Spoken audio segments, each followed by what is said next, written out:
From the timeline where we left off with baseball, 65, hitting the home run at the Astrodome and everything like that. Fast forward a little bit. This is where I pick up your dad's career. 1967, he hits home run number 500 on Mother's Day at Yankee Stadium. And that had to be very, very special to him. What I recall mostly about it was I'm watching on a little black and white TV.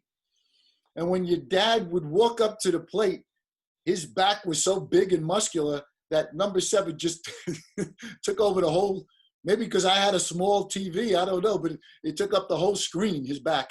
Yes. And then he hits that home run, number 500.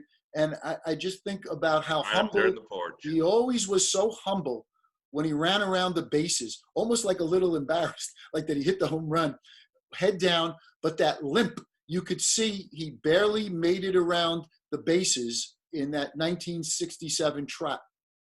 Well, speaking of that limp and how he would take that trot, a lot of kids, and, Billy Crystal was one of them that I remember, when we did 61, him talking about that, when he would play baseball,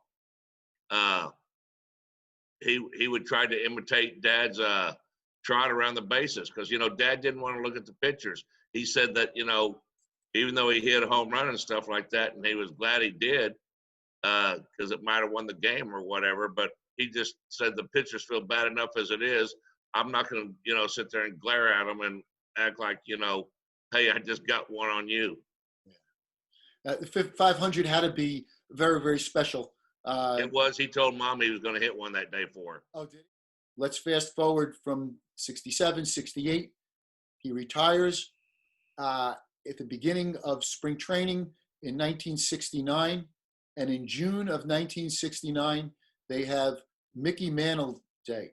For the young viewers out there that want to go over to YouTube, just put in Mickey Mantle Day, Yankee Stadium, WPIX TV. That was the local TV station, and you'll see it. It's about 38 minutes long, and it's a love fest. Yankee fans, younger Yankee fans, might be interested in understanding this, that in 1969, when they had his retirement day, Mickey Mantle Day, they also retired his number.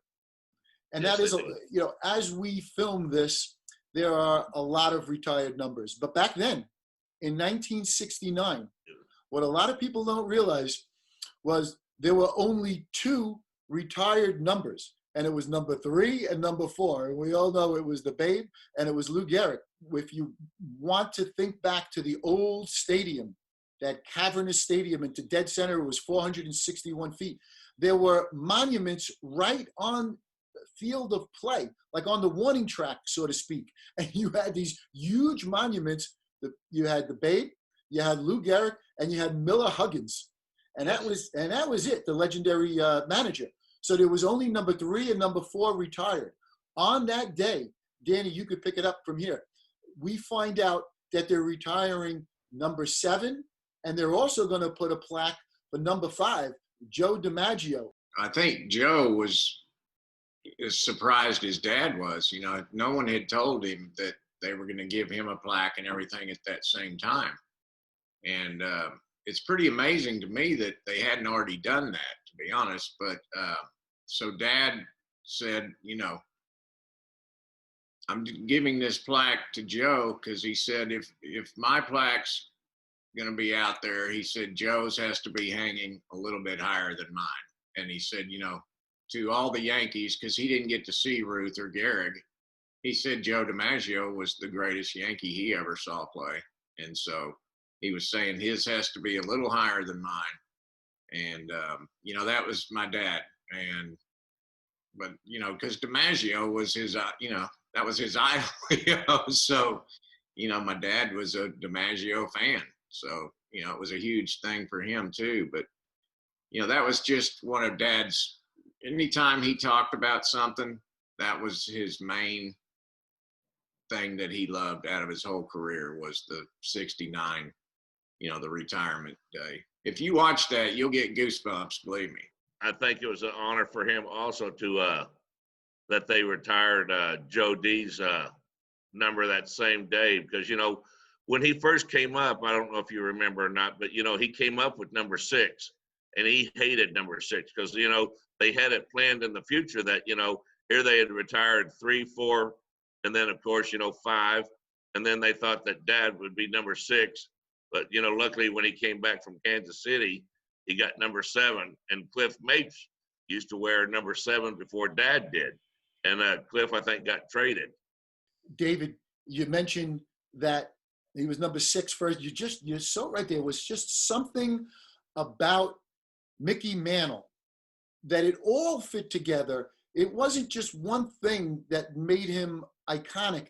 It was his matinee idol good looks, his handsomeness, the muscularity, the forearms, the way he carried himself. But that number 7 really looked so fitting on his back that just 6 wouldn't have looked the same. It didn't. And I can remember, like, when he first came up with the Yankees, you see some old pictures of him wearing number 6, and it just didn't look right. And of course, when he came back up from Kansas City and he was wearing number 7 now, that was just the number that was just befitting him. It was just, I don't know what it was, but it was just, and he even said, he goes, I hated number 6. It's been such a joy to talk to you, and we still have more to cover. But if you guys would just allow me, because you guys are the star of the show, and it's just an absolute joy to be able to speak to you. But if you allow me for a minute to share a personal story, and when it comes to the number 7. So just as you said, sometimes a number means something more to you. The fact that I idolized your dad, number 7, and when I was 10 years old, and this was in 1968, I played Little League like every other kid across America. And my brother was my coach. So he gets the box of uniforms before he gives them out to the whole team. And as you guys know, every kid in New York, every kid across the country probably wanted number 7. And the fact that my brother was the coach, he opens the box, and now these are not rinky-dink uniforms. This is not like a T-shirt or something. These are very elaborate Little League uniforms. And I'm looking through the box, and I see number 7. And I say to my brother, can I have this uniform? So he goes, yeah, take it. So I pick it up. I'm a 10-year-old kid, like my hands are trembling. I'm going like, wow, number 7. And I'm just staring at it. And then I put it back in the box. And my brother goes, what's the matter? You don't want Mickey's number? And I just looked at him and I go, I'm not worthy. Worthy. And my brother just shrugged. He goes, all right, you know what? And I mean, that was the impact, and that was the, the respect and all of that I had for your dad. And I'm sure that there's so many people, when they see, this interview, that they'll be nodding their heads and just knowing, the reverence that they had for your dad, for all of the reasons that we're talking about, being a good teammate, playing hurt, and just all of the statistics that he put up, and being a winner above all of that. Just to say something real quick, Mickey Mantle had the greatest fans in the world. I mean,